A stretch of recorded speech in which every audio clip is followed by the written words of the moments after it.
नमस्कार दोस्तों, स्वागत है आज के वीडियो में। कोशिश कर, हल निकलेगा, आज नहीं तो कल निकलेगा।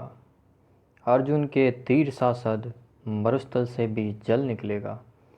ताकत जुटा, हिम्मत को आग दे, चट्टान का भी बल निकलेगा। जिंदा रख दिल में उम्मीदों को, इस बार सिलेक्शन ज़रूर निकलेगा।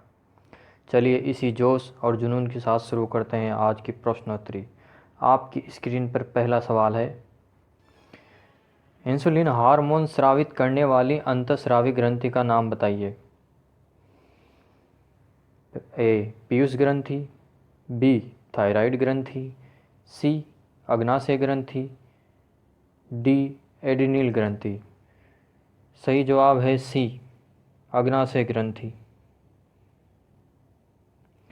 दूसरा सवाल, भोजन में कौन से तत्व की कमी से गलगंड नामक रोग होने की संभावना रहती है। ए आयोडीन, बी लोहा, सी कैल्शियम, डी उपरोक्त में से कोई नहीं। सही जवाब है ए आयोडीन। अगला सवाल है, वृद्धि हार्मोन किस ग्रंथि से स्रावित होता है। ए थाइमस, बी पैराथायराइड, सी पीयूष या फिर डी पीनल ग्रंथि। सही जवाब है पीयूष ग्रंथि। अगला सवाल है, किस ग्रंथि से आपातकालीन हार्मोन स्रावित होता है।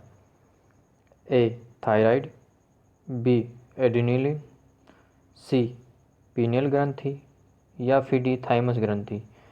सही जवाब है एड्रिनल ग्रंथि। अगला प्रश्न, कौन सा हार्मोन लड़ो या उड़ो कहलाता है। ए इंसुलिन, बी एड्रिनलिन, सी एस्ट्रोजन या फिर डी ऑक्सीटोसिन। सही जवाब है एड्रिनलिन, बी ऑप्शन सही। अगला सवाल है, कौन सी ग्रंथि रुधिर में कैल्शियम के स्तर को नियंत्रित करती है। ए अग्नाशय ग्रंथि, बी पैराथायराइड ग्रंथि, सी पीनियल ग्रंथि, डी थाइमस ग्रंथि। सही जवाब है पैराथायराइड ग्रंथि। अगला प्रश्न है, शरीर में रोगों से लड़ने की क्षमता का विकास किस ग्रंथि के कारण संभव हो पाता है। ए अग्नाशय ग्रंथि, बी थायराइड ग्रंथि, सी थाइमस ग्रंथि या फिर डी पीयूष ग्रंथि। सही जवाब है सी थाइमस ग्रंथि। अगला प्रश्न, पीनियल ग्रंथि के बारे में निम्न में से कौन सा कथन सत्य है।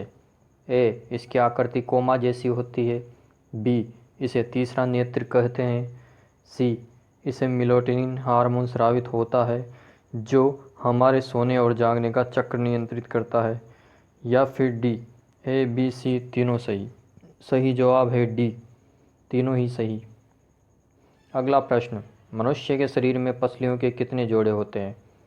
12, बी 14, सी 16, डी 24। सही जवाब है ए 12। अगला प्रश्न, निम्न में से किस एक के संलयन से धावकों को दौड़ने के बाद पैरों की मांसपेशियों में दर्द का अनुभव होता है।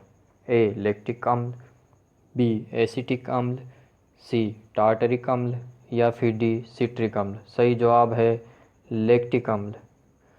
अगला प्रश्न, मानव शरीर की सबसे लंबी हड्डी का नाम बताइए। ए मेरुदंड, बी फीमर, सी स्टेपस या फिर डी रेडियस। सही जवाब है बी फीमर। अगला प्रश्न, मानव शरीर की सबसे छोटी हड्डी बताइए।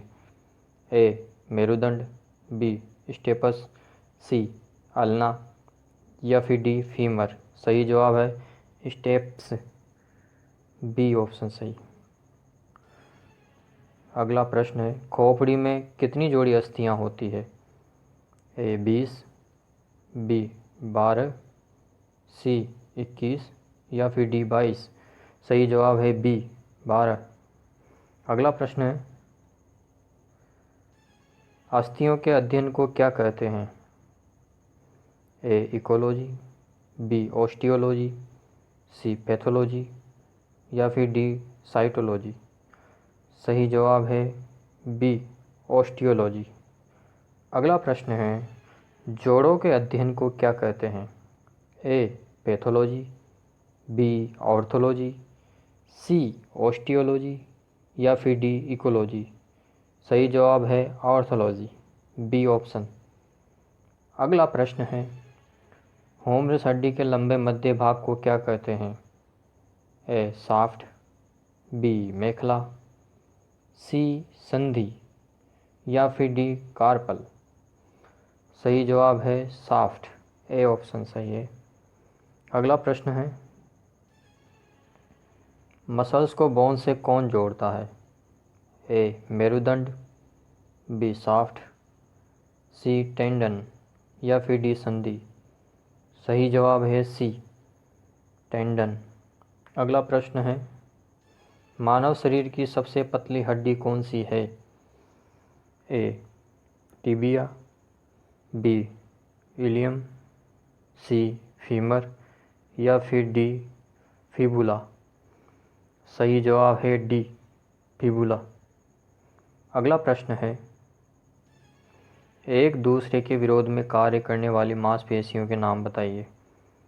ए हृदय की मांसपेशी, बी कंकाल की मांसपेशी, सी प्रतिपिंड मांसपेशी या फिर डी स्टेपेडियस मांसपेशी। सही जवाब है प्रतिपिंड मांसपेशी, सी। अगला प्रश्न है, हमारे शरीर में कितने प्रकार के जोड़ मौजूद हैं? ए 2, बी 3, सी 6 या फिर डी 7। सही जवाब है बी 3 जोड़।